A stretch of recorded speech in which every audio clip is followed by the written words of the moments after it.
Assalamualaikum warahmatullahi wabarakatuh.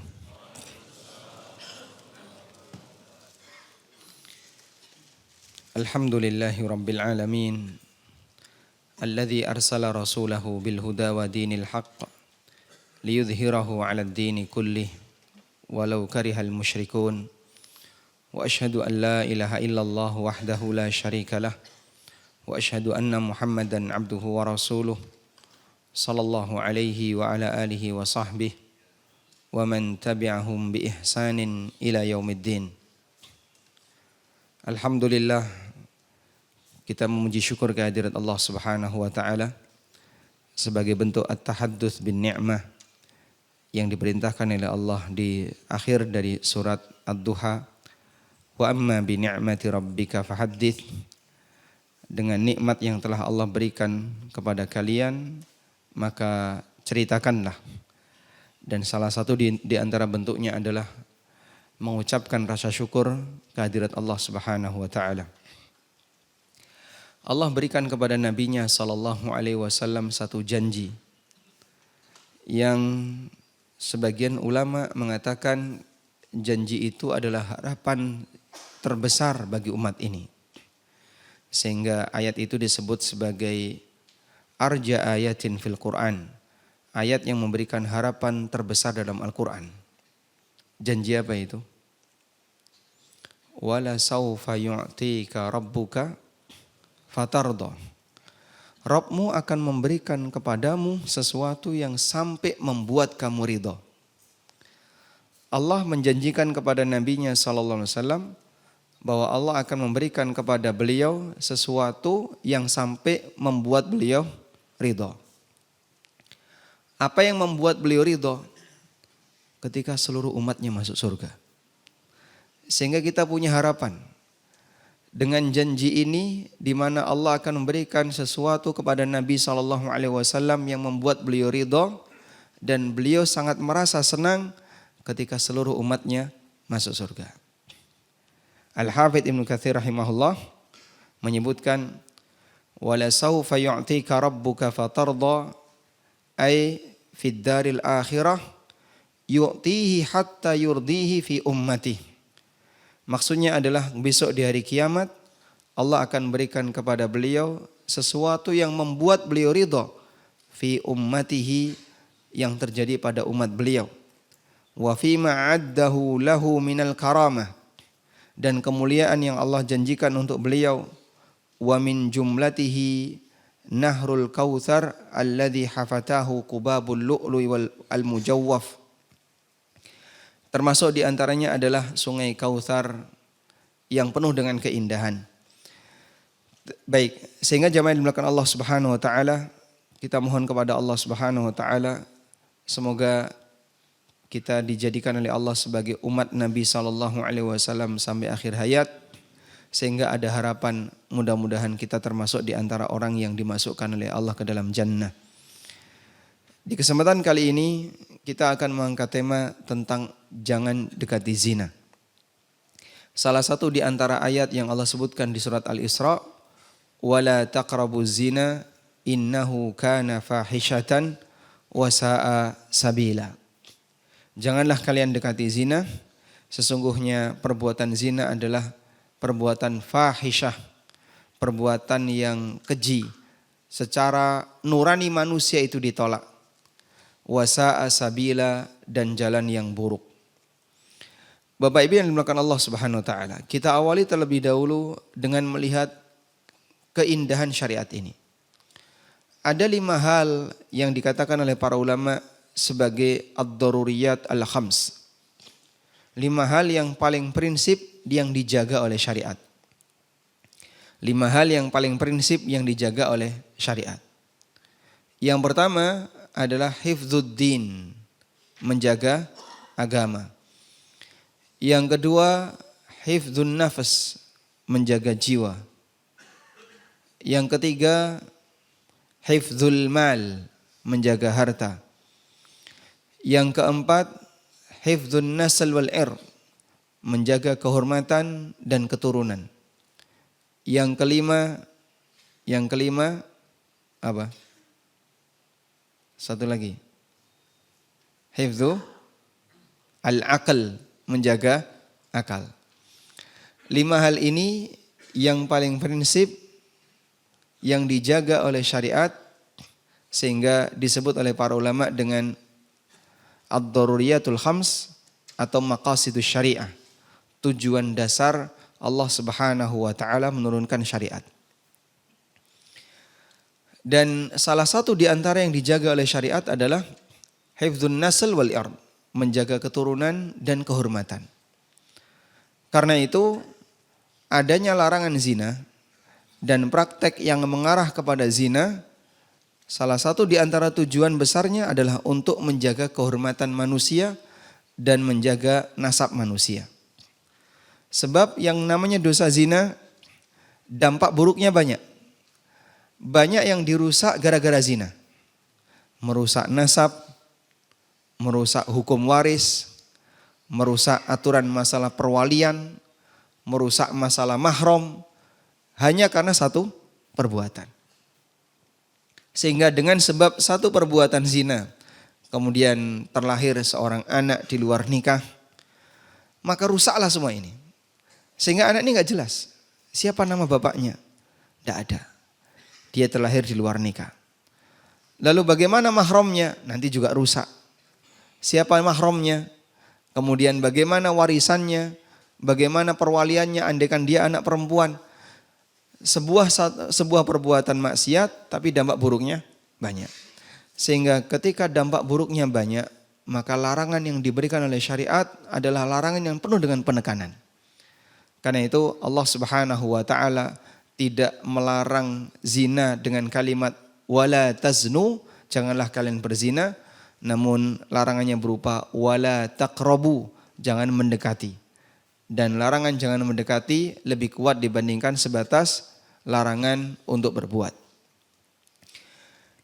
Syekh As-Sa'di rahimahullah dalam tafsir beliau, wan nahyu an qurbanihi ablagu minan nahyi an mujarradi fi'lihi. Larangan untuk mendekati lebih kuat dibandingkan sebatas larangan untuk melakukannya. Li'anna dzalika yashmulun nahya an jami'i muqaddimatihi wa dawa'ihi. Karena larangan untuk mendekati mencakup semua larangan mengenai muqaddimahnya, pengantarnya, dan apapun yang bisa mengantarkan ke sana. Fa inna man hama haulal hima yushiku ayyaka fihi.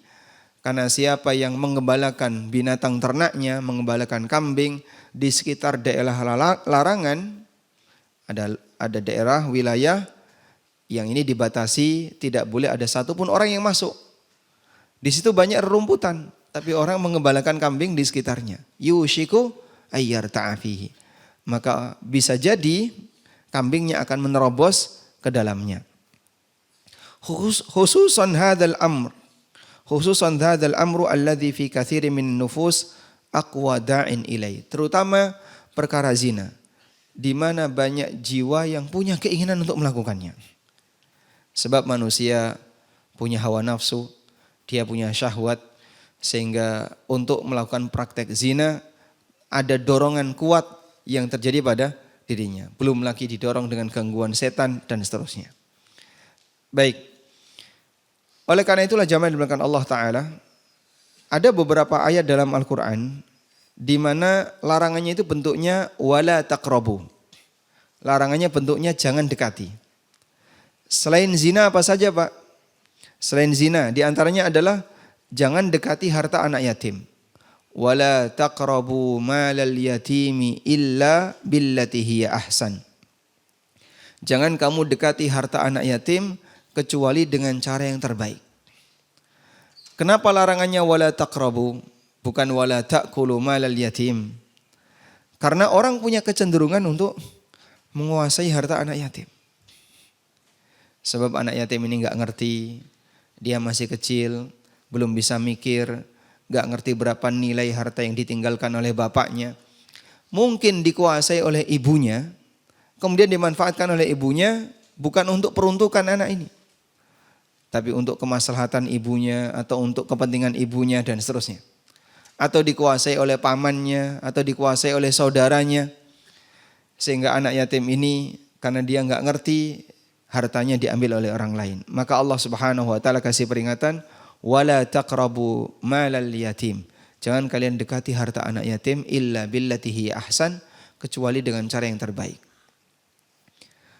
Karena itulah Imam Ibnu Utsaimin rahimahullah melarang para wali anak yatim, baik ibunya ataupun saudaranya atau pamannya, tidak boleh menginvestasikan harta anak yatim kecuali pada posisi yang prudent, yang aman. Kalau sekiranya masih ada peluang besar untung dan rugi, belum diizinkan. Sampai pada titik harta itu aman ketika diinvestasikan. Sehingga misalnya ada investasi yang insya Allah aman, resikonya kecil, peluang untungnya besar, boleh ditaruh di situ. Baik. Kemudian yang kedua, Allah Subhanahu wa taala melarang lelaki untuk mendekati istri yang sedang haid. Allah berfirman, "Wala taqrabuhunna hatta yathur." Janganlah kalian mendekati istri kalian sampai mereka suci. Dan yang dimaksud adalah jangan melakukan hubungan badan ketika sedang haid. Maka seorang suami harus memasang kewaspadaan pada posisi ketika istrinya sedang haid. Sebab ada dorongan ketika dia punya keinginan untuk melakukan hubungan badan, sementara dalam posisi sedang ada halangan. Sayyid Tantawi menyebutkan dalam tafsir beliau Al-Wasit, qala ba'dul ulama, sebagian ulama mengatakan, wa kathiran ma yata'allakun nahyu fil Qur'ani bil qurbani minasyai' wa dhabituhu bil istiqra' anna kulla manhiyin anhu min sya'nihi an tamilan nufus ilai. Para ulama mengatakan banyak di antara larangan yang disebutkan dalam Al-Quran dikaitkan dengan kalimat la taqrabu, yang disebutkan dengan kalimat la taqrabu, jangan dekati. Mereka menyebutkan anna kulla manhiyin anhu min sya'nihi an tamilan nufus. Hampir semua yang dilarang dengan kalimat la taqrabu karena ada kecenderungan hati untuk melakukannya. Ada dorongan syahwat untuk melakukannya. Wa tadfa'u ilaihi al-ahwa, ada dorongan nafsu untuk melakukannya. Ja'an nahyu fihi anil qurban, sehingga larangannya disebutkan dalam bentuk la taqrabu, jangan dekati. Wa yakunu al-qasdu at-tahdhira min ay ya'khudha dhalikal mail fi nafsi makanatan tasilu biha ila iqtiranil muharram. Sehingga tujuan dari kalimat itu adalah memberikan peringatan bagi setiap hamba agar jangan membiarkan kecenderungan tadi untuk diwujudkan dalam bentuk iqtiraful muharram, melakukan tindakan yang haram. Sehingga jangan dituruti. Karena tidak semua keinginan yang ada pada diri kita harus dibiarkan. Ya, saya pengennya kayak gini, saya pengennya kayak gini. Apakah semua keinginan kamu harus dituruti? Tidak harus. Tidak semua keinginan sejalan dengan aturan syariat. Maka adanya aturan itu tujuannya adalah agar orang memasang barier yang lebih jauh lagi, sebab di sana ada dorongan nafsu. Baik. Karena itulah jamaah yang dimuliakan Allah Subhanahu wa taala, dalam posisi ketika dorongan itu besar dan sang hamba bisa menahan, maka nilai pahalanya besar. Allah Subhanahu wa taala menceritakan tentang kejadian yang dialami oleh Nabi Yusuf alaihi salatu wassalam. Nabi Yusuf alaihi salam sebagai salah satu di antara nabi yang diceritakan dalam Al-Quran pernah mendapatkan ujian, ajakan apa Pak? Berbuat zina. Allah Subhanahu wa taala mengatakan, وَرَاوَدَتْهُ الَّتِي هُوَ فِي بَيْتِهَا عَنْ نَفْسِهِ وَغَلَّقَتِ الْأَبْوَابِ وَقَالَتْ هَيْتَ لَكَ. Wanita yang menjadi istri di rumah itu punya jatuh cinta kepada Yusuf. Jasad Yusuf itu dipuji oleh wanita ini. Rambutmu sangat bagus, badanmu gagah, semuanya dipuji di hadapan Yusuf. Lalu dia menutup semua pintu. Wa ghallaqatil abwab. Dia tutup semua pintu. Kemudian Yusuf diajak. Wa qalat haytalak. Wanita ini mengatakan, ayo ke sini. Sebagian ulama mengatakan dia sudah membentangkan tikar, dan Syekh Utsaimin mengatakan waqad ta'arrat, wanita ini sudah telanjang. Dalam posisi wanita ini sudah telanjang. Walaqad hammat bihi wa hamma biha. Wanita ini ingin berbuat zina dengan Yusuf yang namanya seorang pemuda belum menikah dan dia normal, sehat. Untuk melakukan seperti itu ada keinginan enggak, Pak? Ada. Maka Allah katakan wa hamma biha, dan beliau juga punya keinginan dengannya. Meskipun ada khilaf di antara para ulama ahli tafsir berkaitan dengan apa makna keinginan Yusuf kepada wanita ini. Ibnu Jauzi dalam Zadul Masir menyebutkan ada 5 pendapat. Dan beliau mengatakan tafsir yang masyhur di kalangan mutaqaddimin, di kalangan para ulama masa silam, wa hamma biha, Yusuf punya keinginan terhadap wanita ini, keinginannya sama dengan keinginan wanita ini. Karena secara makna bahasa, jika ada orang mengatakan, aku punya keinginan yang sama seperti keinginan kamu, maka makna keinginan tadi adalah sejenis dengan keinginan dia. Allah sebut walaqad hammat bihi wa hamma biha. Si wanita ini punya keinginan terhadap Yusuf. Wa hamma biha, dan Yusuf punya keinginan dengan wanita ini. Ya, bisa dibayangkan si wanita ini sudah persiapan dalam posisi maksimal untuk melakukan praktek zina. Dan dalam keadaan aman.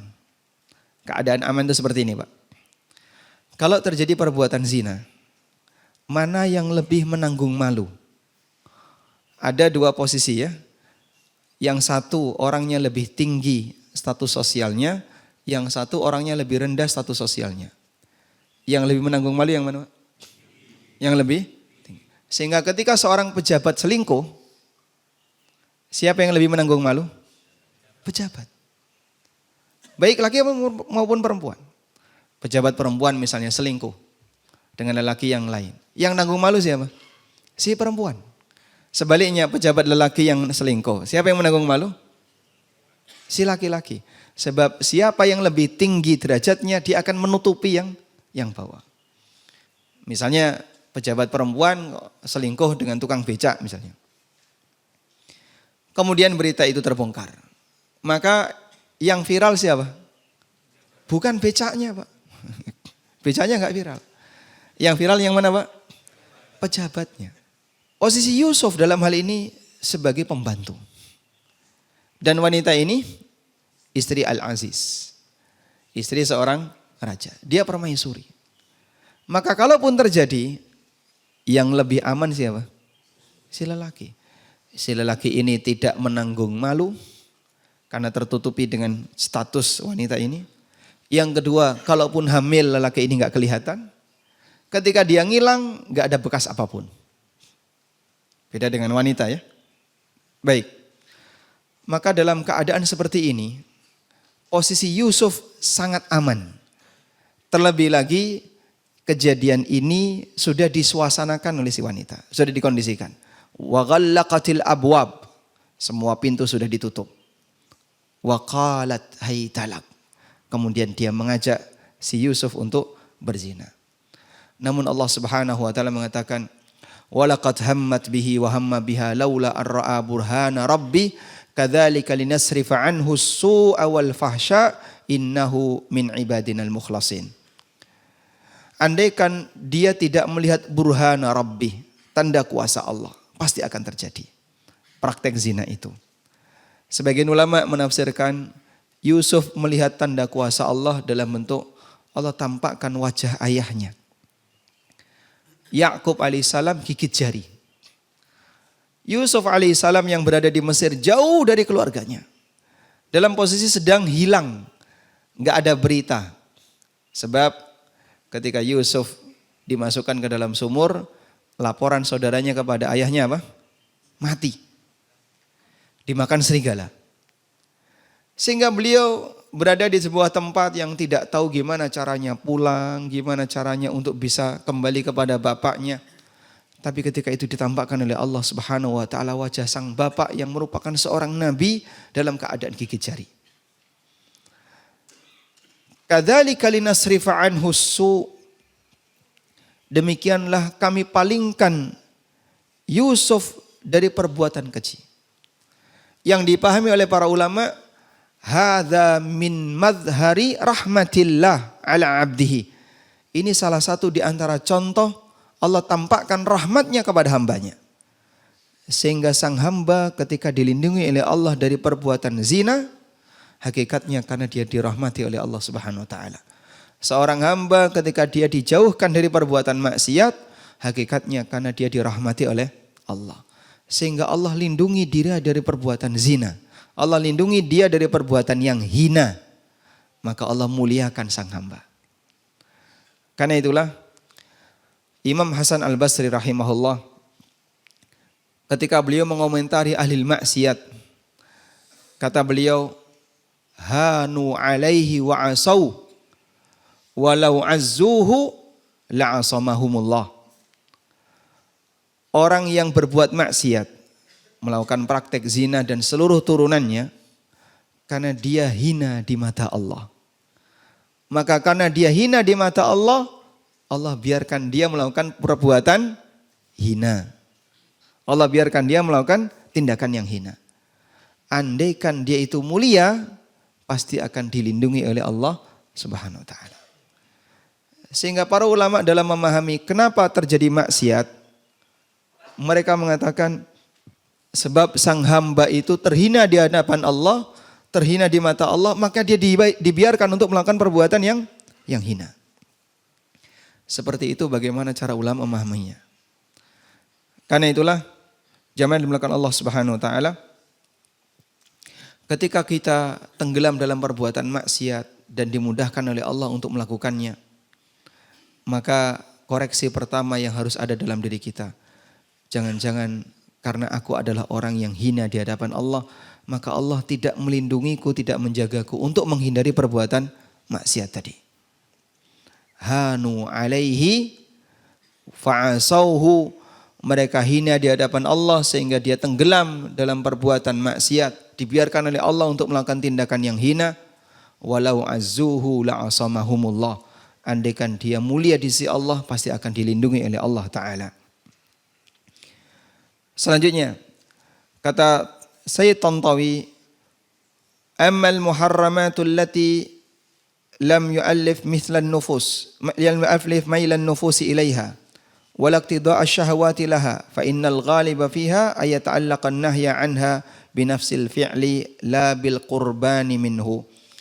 Adapun perbuatan yang haram namun modelnya tidak sebagaimana seperti zina yang ada dorongan syahwat, maka biasanya larangannya bukan larangan untuk mendekati, tapi larangan untuk melakukan perbuatan itu secara langsung.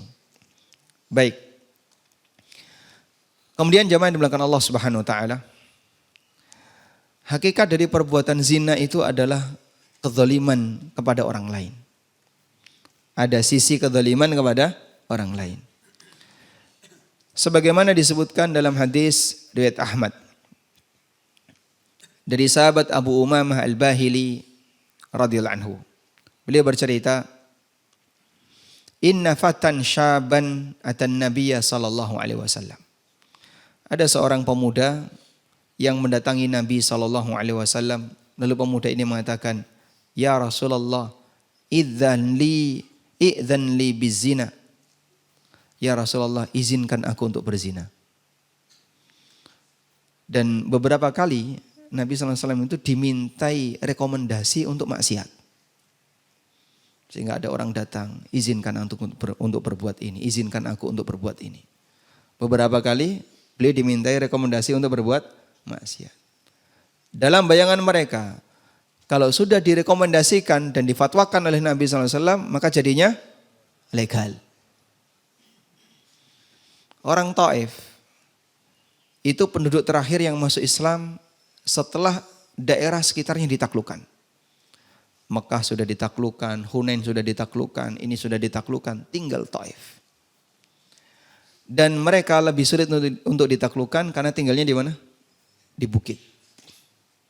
Sehingga ketika mau diserang, lebih sulit untuk ditaklukkan.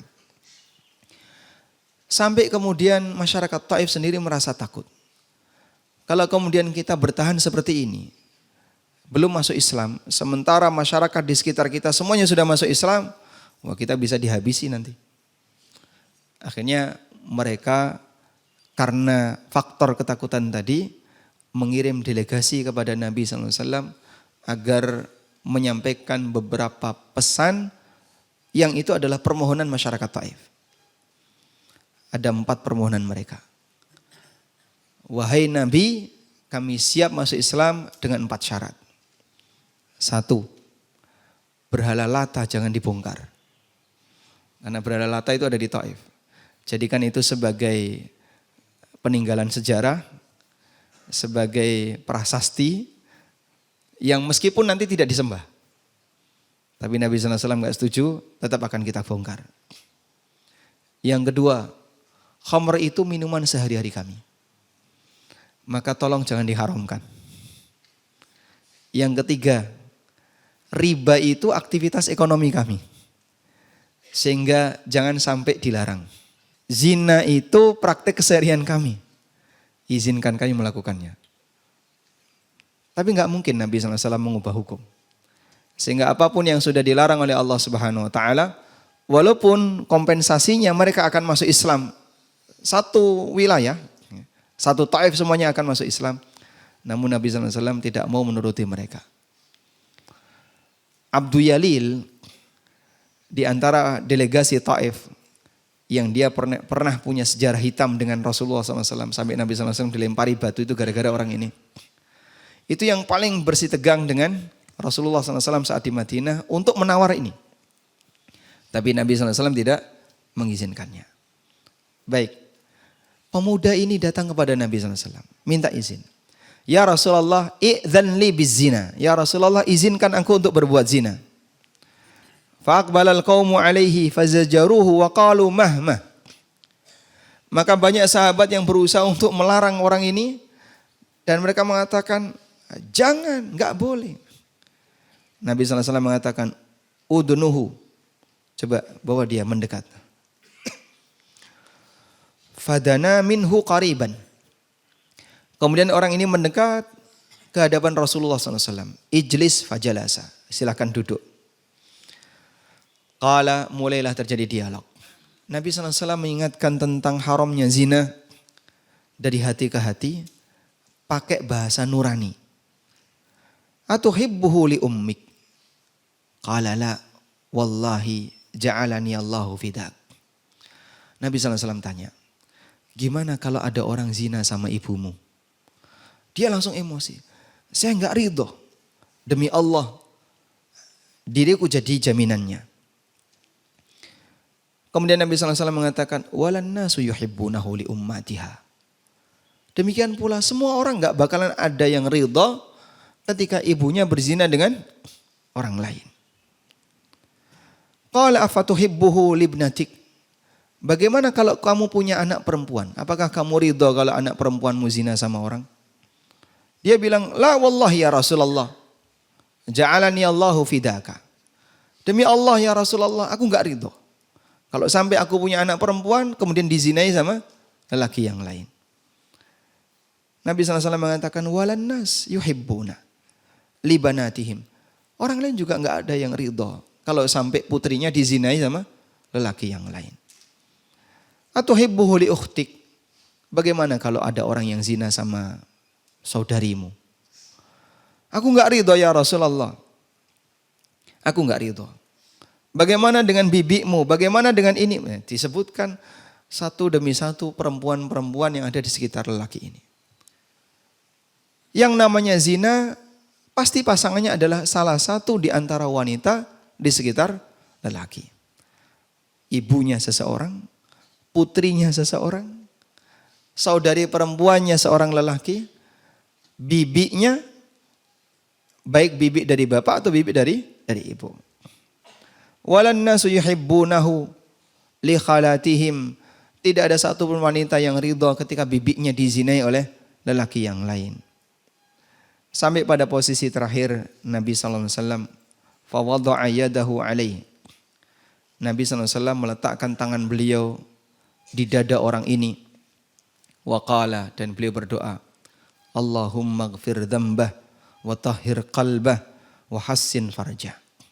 Ya Allah, ampuni dosanya, bersihkan hatinya, dan lindungi kemaluannya. Kita bisa doakan semacam ini kalau misalnya ada orang yang punya potensi jahat semacam ini ya. Misalnya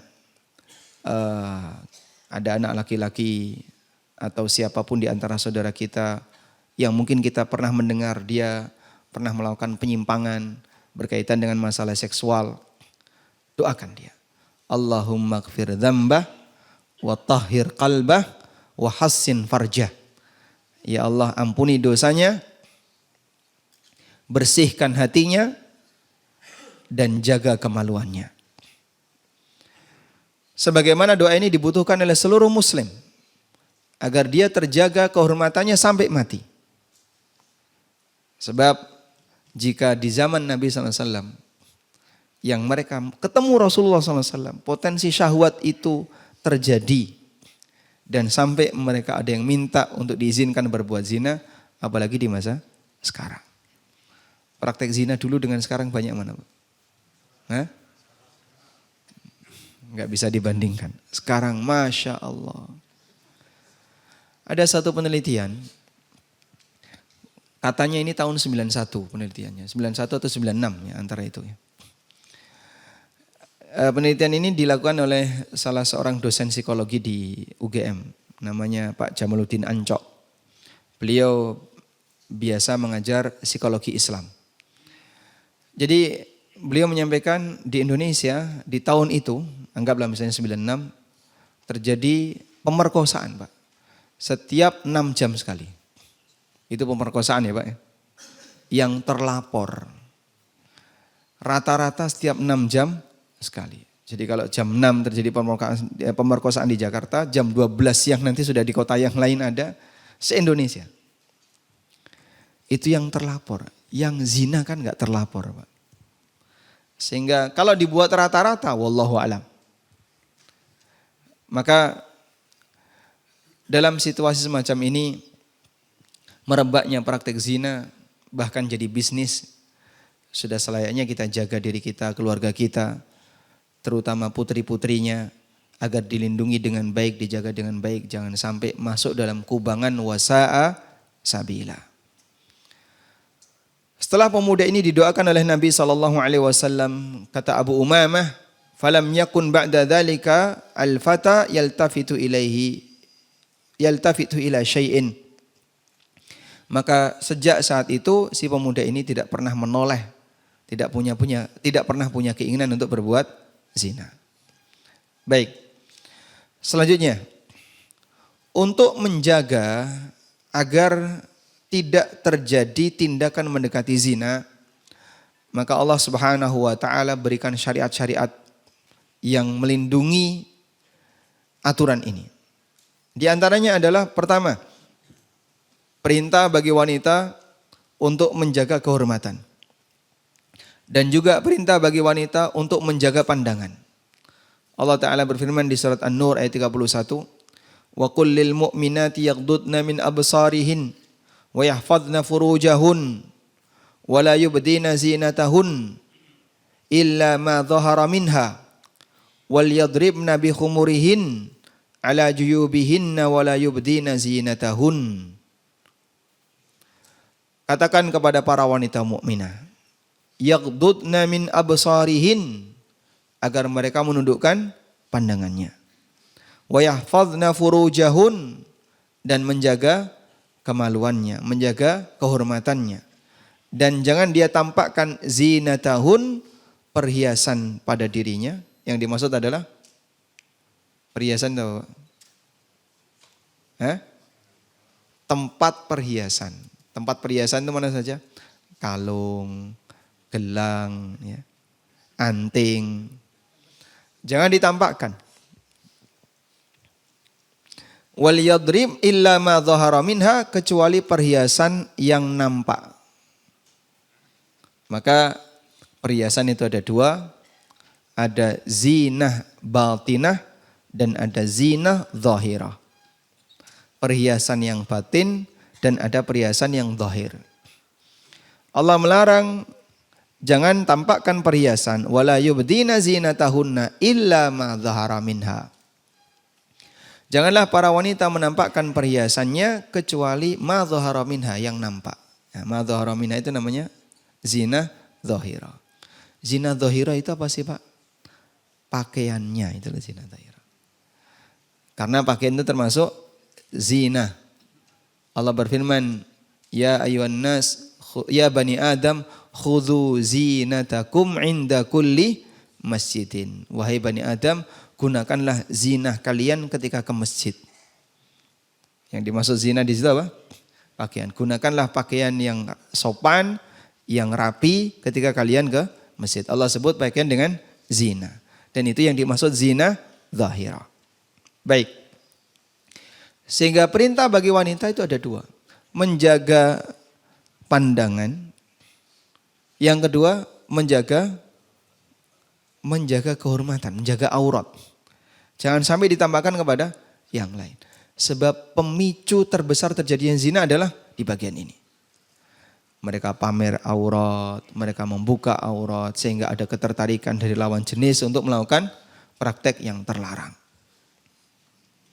Karena itu Nabi SAW memberikan ancaman yang sangat keras bagi para wanita yang pamer aurat, membuka aurat.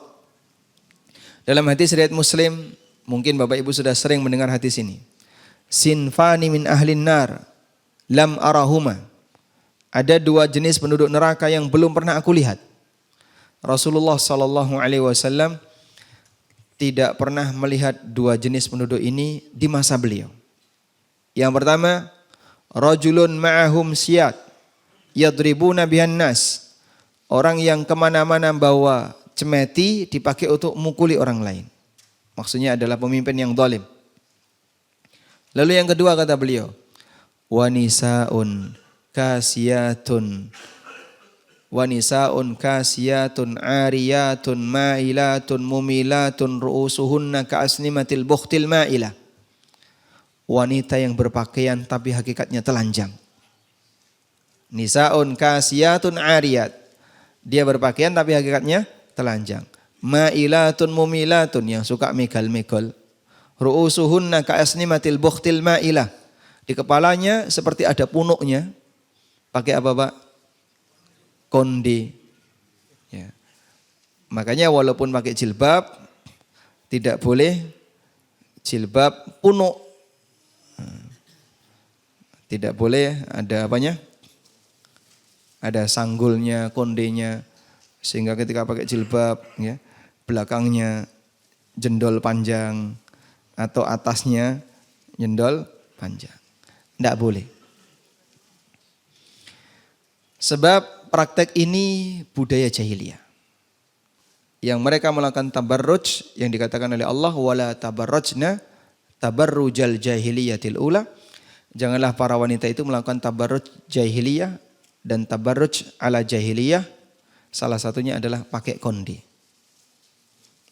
Baik. Nabi SAW ngasih ancaman kepada wanita semacam ini.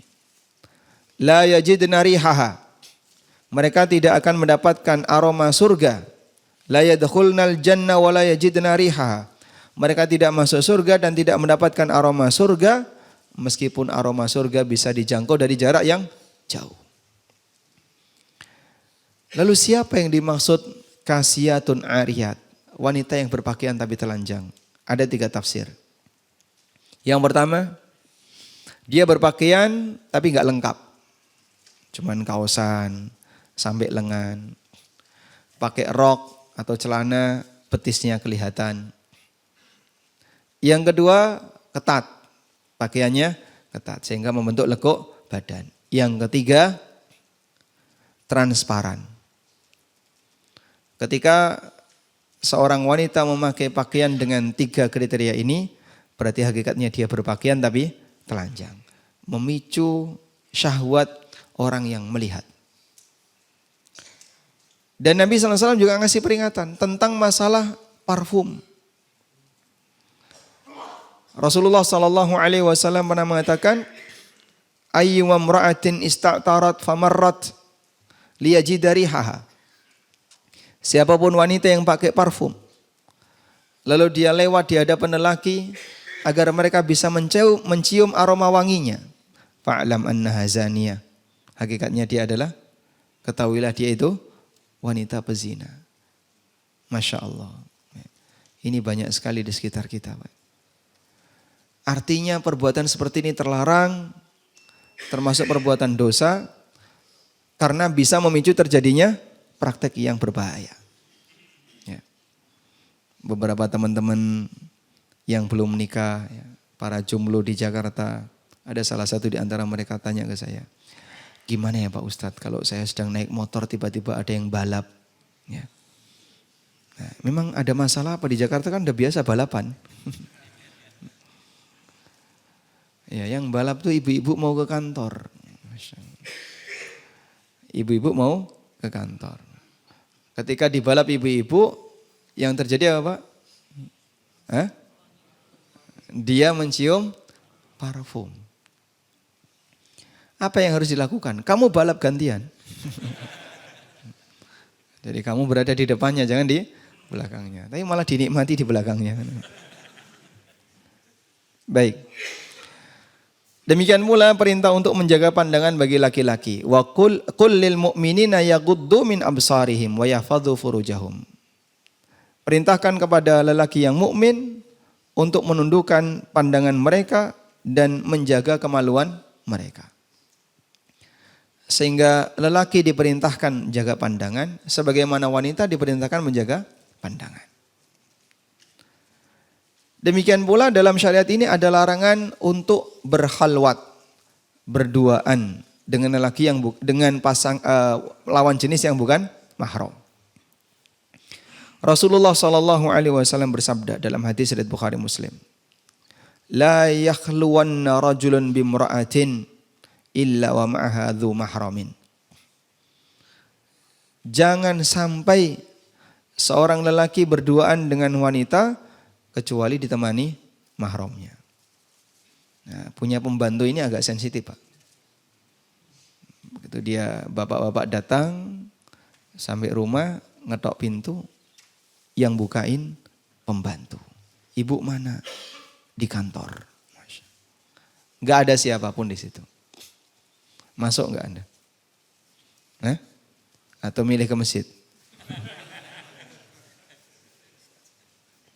Sementara di rumah cuma ada pembantu.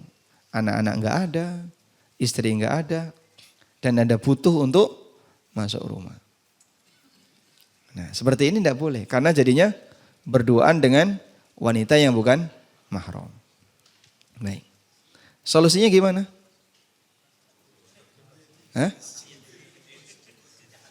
Dinikahi. Nanti itu masalah yang kedua nanti. Baik. Sampai ada fatwa dari Imam Syafi'i rahimahullah. Jika ada seorang lelaki sholat dengan wanita yang bukan mahram, berjamaah hanya berdua. Berjamaah hanya berdua, sholatnya batal. Dan kasus ini ternyata cukup banyak di musola kantor. Misalnya. Dalam ruangan yang kecil di musola kantor, gak ada siapapun, ada yang telat, kemudian dia sholat, terus ada ibu-ibu ikut. Kalau cuman berdua, gak boleh. Nah, terus pilihannya gimana Pak? Nyari orang untuk nemenin. Orang yang nemenin ini boleh ikut sholat, boleh tidak ikut sholat. Misalnya OB lagi kosong, sini OB-nya diajak masuk. Udah, kamu tungguin kami di sini ya, kami mau sholat. Pak aman Pak di sini nggak usah ditungguin. Iya aman. Nah, kalau dia dijelaskan kan mungkin nggak paham ya. Tapi kamu tungguin saya di sini, kami lagi sholat. Nah, insya Allah kalau ada orang ketiga, baik dia sholat maupun tidak sholat, sudah tidak lagi berkhalwat. Sudah tidak lagi berduaan. Demikian pula larangan untuk bersentuhan dengan lawan jenis. Disebutkan dalam hadis dari Ma'qil bin Yasar. Beliau pernah mengatakan, li ayyut'ana fi ra'si rajulin bimikhyatin. Kepala seseorang itu ditusuk pakai paku. Min hadidin, menggunakan paku besi. Khairun min ayyamas samra'atan la tahillulah. Itu lebih baik baginya daripada dia menyentuh wanita yang tidak halal baginya. Masya Allah. Jadi kira-kira seperti apa sih Pak gambaran nilai dari bahaya bersentuhan dengan lawan jenis? Digambarkan oleh Ma'qil bin Yasar radhiyallahu anhu. Kalau ada orang ditusuk kepalanya pakai paku besi, itu lebih baik daripada dia menyentuh wanita yang bukan mahram. Cuman sekarang banyak orang yang kadang kurang perhatian dengan masalah ini. Dengan teman sekantor, ya, atau pas ketemuan dengan orang lain. Dan karena aturan semacam ini belum begitu semarak di masyarakat kita, ketika ketemu ngajak salaman, sebagaimana umumnya. Baik, ngajak salaman kok nggak mau? Mohon maaf, nggak mau. Komentarnya apa? Sok suci. Wah, kamu itu sok suci. Baru sholat jamaah subuh aja kok sudah sok suci. Daripada sok najis, pilih mana? Jadi menghindari ini salah atau tidak Pak? Secara norma itu salah nggak? Kita pakai bahasa norma, bukan pakai bahasa agama ya. Mungkin kalau pakai bahasa agama nanti dikomentari mabuk agama, terlalu ekstrim dalam beragama. Sudah pakai bahasa norma. Secara norma salah enggak? Orang enggak mau diajak salaman. Salah? Kenapa enggak? Loh, kearifan lokal kita salaman. Kearifan lokal. Itu enggak arif itu. Baik. Seseorang dihargai untuk menjalankan sesuai dengan keyakinan. Norma kita mengajarkan bahwa orang dihargai untuk menjalankan sesuai dengan keyakinannya. Keyakinan saya ini tidak boleh. Makanya ketika orang nggak mau salaman dalam posisi habis wudhu, itu dihargai. Oh punya wudhu ya Pak, tidak apa-apa.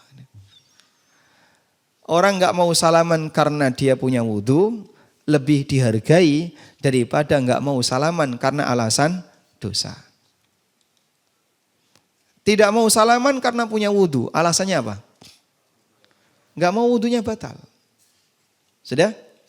Tidak mau salaman karena ini haram, alasannya apa? Dosa. Sebenarnya dari sisi alasan lebih tinggi mana Pak? Dosa. Karena wudhu batal bisa ngulang. Batal wudhu dosa nggak?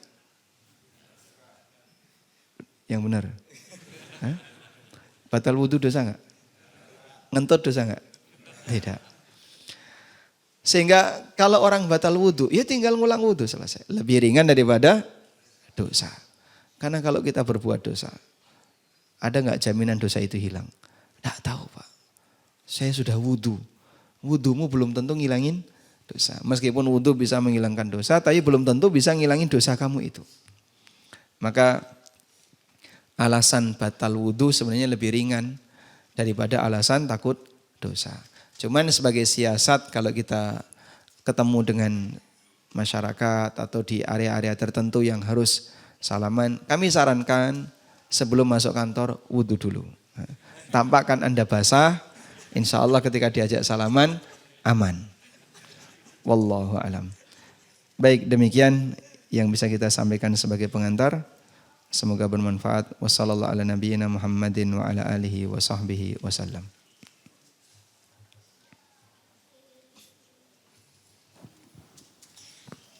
Kita sampai jam berapa? Jam 9. Baik.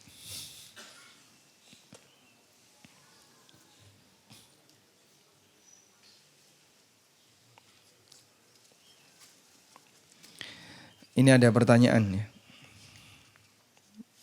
Izin bertanya, Saya pernah selingkuh dan berzina bukan hanya sekali, tapi setiap ada masalah pelik dalam pernikahan larinya ke zina. Selama bertahun-tahun. Dulu saya pikir cukup dengan sholat tobat dosa akan diampuni. Makanya selalu mengulang dosa meski ana tetap menjaga sholat dan ngaji. Hingga Allah membuka aib ana di depan istri dan anak-anak. Alhamdulillah istri memberikan pengampunan dan menuntun ana dalam proses tobat sesuai syariat. Pertanyaannya, bagaimana cara saya menyucikan diri karena hukum rajam tidak ada dan perihal diterima tobat diterima atau tidak adalah hal gaib yang hanya diketahui oleh Allah. Baik. Pengakuan dan menyadari salah itu kunci utama. Tobat itu diterima dan disebut sebagai taubat nasuha dengan 3 syarat. An-nadam, al-iqla, al-azm. Taubat disebut taubat nasuha ketika satu, pelakunya melakukan an-nadam. An-nadam artinya menyesal. Dan menyesal itu dibuktikan dalam keadaan dia enggak nyaman. Dia sakit hati. Dia emosi kalau teringat. Benci dengan perbuatan itu.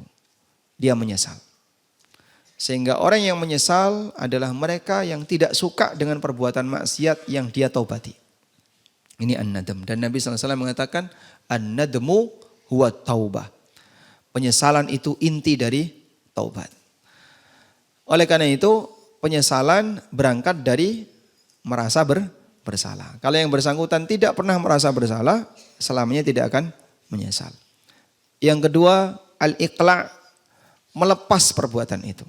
Artinya dia tidak mempertahankannya, tidak melakukannya. Yang ketiga, al-azm. Al-azm itu apa, Pak? Bertekad untuk tidak mengulang. Sehingga kalau ada orang yang menyesal, kemudian dia tidak melakukannya ketika itu, tapi masih punya pikiran. Nanti kalau setelah ini, jika ada peluang lagi, mungkin saya akan melakukannya. Maka jika belum ada al-azm, taubatnya belum nasuha. Misal ya, saat bulan Ramadan, tempat-tempat maksiat tutup semua. Berarti kan dia melakukan apa? Al-iqla, dia melepas dosa itu. Ada juga yang menyesal ketika dia datang sholat tarawih dapat kultum yang menyentuh hati. Kemudian dia menyesal dengan dosanya. Baik, tapi dalam bayangan dia, nanti setelah Syawal diulang kembali. Buka lagi dan seterusnya. Tobat enggak dia? Tobat?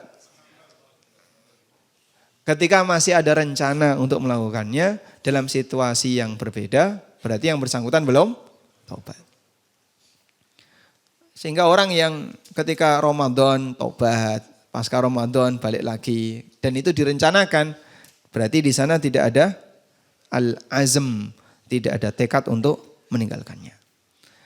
Dan perbanyak istighfar, mohon ampun kepada Allah Subhanahu wa taala sebagai bagian dari rangkaian taubat, meskipun Anda tidak sholat taubat. Karena percuma saja sholat taubat, tapi masih ada rencana. Oh, dengan taubat dosa saya akan hilang. Siapa yang jamin? Coba kita lihat ayat berikut ini. Ketika saudaranya Yusuf sedang rapat untuk melakukan makar, gimana caranya agar Yusuf bisa hilang dari keluarga itu. Salah satu di antara mereka menyampaikan seperti ini. Uqtulu Yusufa awitrahuhu ardan yakhlu lakum wajhu abikum wa takunu min ba'dihi qauman salihin. Bunuh Yusuf atau buang dia di padang pasir agar dia tidak berada di rumah ini yang ganggu di hadapan pandangan bapak kalian. Lalu apa kata dia? Wa takunu min ba'dihi qauman salihin. Setelah itu kita akan bareng-bareng jadi orang soleh. Apa maksud dari ayat ini? Pelajaran apa yang bisa kita ambil? Ketika seorang punya rencana untuk berbuat maksiat, Tapi di saat yang sama dia punya bayangan, tenang, nanti dosanya bisa hapus dengan sholat taubat. Dosanya bisa hapus dengan sholat A, dengan ibadah ini. Kamu umroh, balik sudah jadi seperti bayi yang baru lahir dari ibumu. Maka kalau dia punya pandangan seperti itu, akan membuat dia semakin berani berbuat maksiat. Sehingga salah satu di antara faktor kenapa orang itu berani berbuat maksiat. Besok pagi kita sholat subuh berjamaah, dosamu hilang. Maka dia semakin nekat berbuat maksiat. Di saat orang merencanakan maksiat, dalam waktu yang sama, dia punya keinginan untuk jadi orang soleh dan merasa dengan itu dosanya hilang, maka dia akan semakin berani untuk berbuat maksiat. Wallahu a'lam.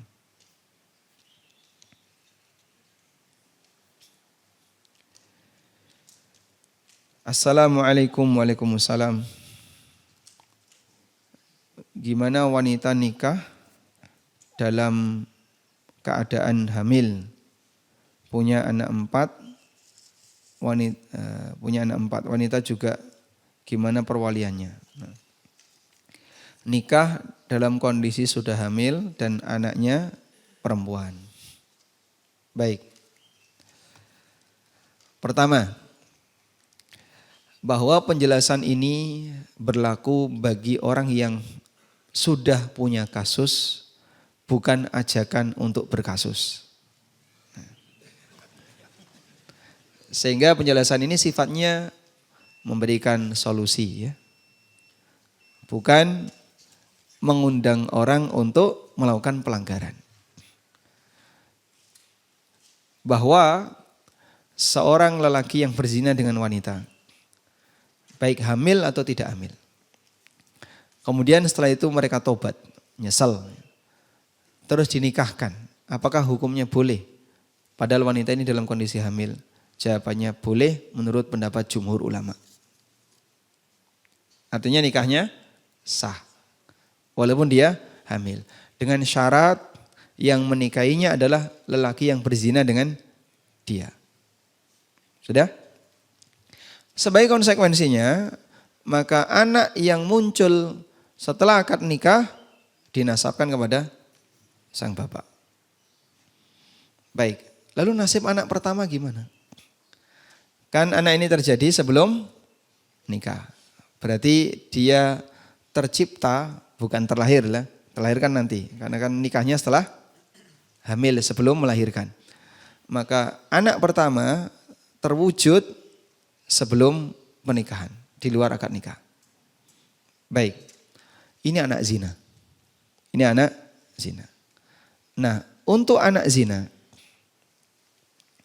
apakah boleh dinasabkan kepada bapaknya? Jumhur ulama mengatakan tidak. Oh, berarti status anak ini dia nggak punya bapak. Maka aktenya nanti akte single parent. Hanya menyebutkan seorang ibu, kemudian anak. Wah, nanti menjaga kehormatan, dia kan malu Pak gimana. Boleh pakai nama kakeknya dari ibu. Ya. Sehingga misalnya, saya adalah bin Fulan. Tapi pakai nama kakek dari ibu. Begitu. Selanjutnya, nanti dia dibinkan kepada ibunya atau pakai nama kakek dari ibu. Saya bin Fulan, karena anak itu bisa anak dekat, bisa anak jauh. Rasulullah SAW keturunan Ibrahim dan beliau keturunan Ismail. Walaupun jauh.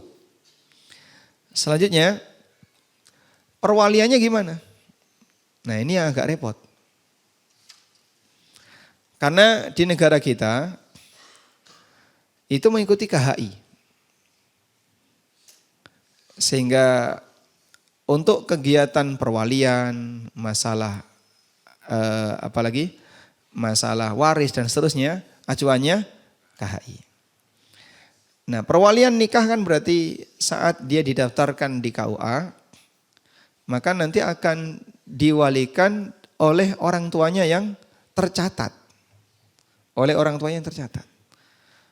Dia mendaftarkan diri ke KUA, store administrasi. Kakak, di situ ada nama bapak biologis. sebagai ayah, dia sebagai anak pertama. Kemudian akte apalagi? Aktenya tertulis nama ayah biologisnya. Gak bakalan bisa digeser itu. KUA gak mau. Karena tercatat di sini kamu anaknya ini. Tulisannya berarti legal secara negara dia adalah anak si bapak biologisnya tadi. Maka kalaupun dia minta tolong dong KUA yang jadi wali. Duh, bapakmu mana kan? Bapakmu ada. Itu yang susah. Makanya kita bisa sebut tadi ya, gara-gara satu perbuatan zina, rusak turunannya banyak sekali. Nanti rusak di sini, rusak di sini. Akhirnya mereka akan menghadapi banyak kendala di belakang. Terus kalau sudah seperti itu, solusinya gimana? Berarti mau tidak mau Anda harus mengikuti pendapat mereka. Kalau tidak kan nggak bakalan terjadi pernikahan. Sehingga tetap nanti yang menikahkan bapak biologisnya. Sah nggak Pak dalam kondisi ini? Bagi KUA itu sah. Karena bapak biologis ini statusnya sama sebagaimana bapak nasab. Statusnya sama sebagaimana bapak nasab. Dan ini pendapat sebagian ulama tabi'in seperti Urwah bin Zubair dan Sulaiman bin Yasar. Yang disebut dengan istilhaq. Istilhaq itu bapak biologis menyatakan dengan tegas bahwa keturunan hasil di luar nikah ini adalah keturunan saya. Dan itu menurut Urwah dan dan Sulaiman bin Yasar hukumnya sah sebagai anak nasab. Ya pilihan terakhir itu. Kamu mengikuti pendapat yang ini. Wallahu a'lam. Meskipun sekali lagi jawaban ini untuk apa Pak? Penjelasan bagi yang sudah berkasus bukan ajakan untuk berkasus. Karena kalau sebuah penjelasan yang berpotensi disalahgunakan dipegang oleh pendekar yang berwatak jahat, wah bisa berbahaya. Bisa dimanfaatkan untuk kejahatan.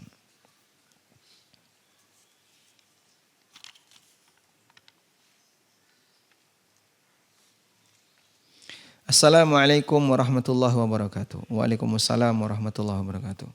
Bagaimana seorang wanita naik Grab, drivernya lelaki tanpa ditemani siapa-siapa karena harus melakukan pengobatan, rutin melakukan pengobatan dan suami tidak bisa mengantar karena kerja. Jika demikian berarti gunakan Grab mobil, terus jendelanya dibuka. Karena kalau tertutup, khalwat. Tapi kalau jendelanya dibuka kan banyak orang ya, kanan kirinya. Sehingga tidak terhitung khalwat. Ya, tanpa AC. Masya Allah. Harganya sama Kak? Nah.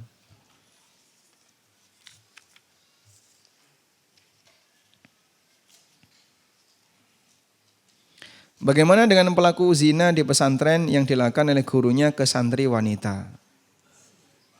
Cara menghindarinya. Penyimpangan ini belakangan banyak terjadi. Karenanya para wali santri harus pintar-pintar dalam memilih pesantren. Tempat dia menaruh anaknya untuk belajar. Ya namanya maksiat bisa saja terjadi pada siapapun. Sebagaimana terjadi di pesantren bisa juga terjadi di gereja. Gitu kan? Lalu kenapa yang dipermasalahkan cuma pesantren saja? Bisa terjadi di sini, bisa terjadi di sini. Meskipun agama tetap tersucikan, walaupun pelakunya pernah berbuat yang menodai dirinya. Sehingga syariat Islam tidak boleh disalahkan gara-gara ada kaum muslimin yang melakukan pelanggaran. Pesantren tetap terhormat. Karena dia tempat belajar agama, meskipun ada oknum yang melakukan kesalahan. Sehingga begini, kadang ada sebagian orang yang kurang adil dalam menilai. Mohon maaf ya. Kalau ada dukun salah berkali-kali, benar satu, yang diingat yang mana? Yang diingat yang mana? Benarnya. Preman yang gak pernah ibadah. Banyak melakukan maksiat, kesalahan terang-terangan. Sekali dia sholat ya, subuh berjamaah, dilihat banyak orang, yang diingat yang mana? Jamaahnya. Tapi ketika ustadz melakukan salah satu, seorang ustadz melakukan kesalahan, baru sekali, viral nggak? Kenapa viral? Sehingga yang diingat kesalahan, padahal cuma satu. Viral di mana-mana. Kebaikan beliau yang banyak, hilang semua. Terlupakan. Makanya kadang penilaian masyarakat kepada tokoh agama itu tidak adil.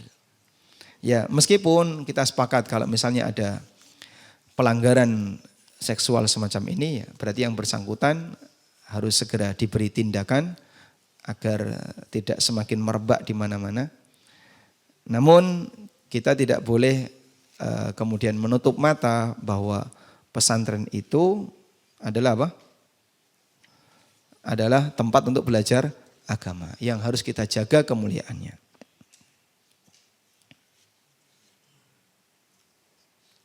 Assalamualaikum waalaikumsalam. Saya minta doanya saya dan keluarga semua jamaah di sini bisa dimasukkan ke dalam surga. Amin. Allahumma adkhilnal jannah wa a'idna minan nar. Ustadz, bagaimana tips dan trik agar istri pertama tidak risau dan galau?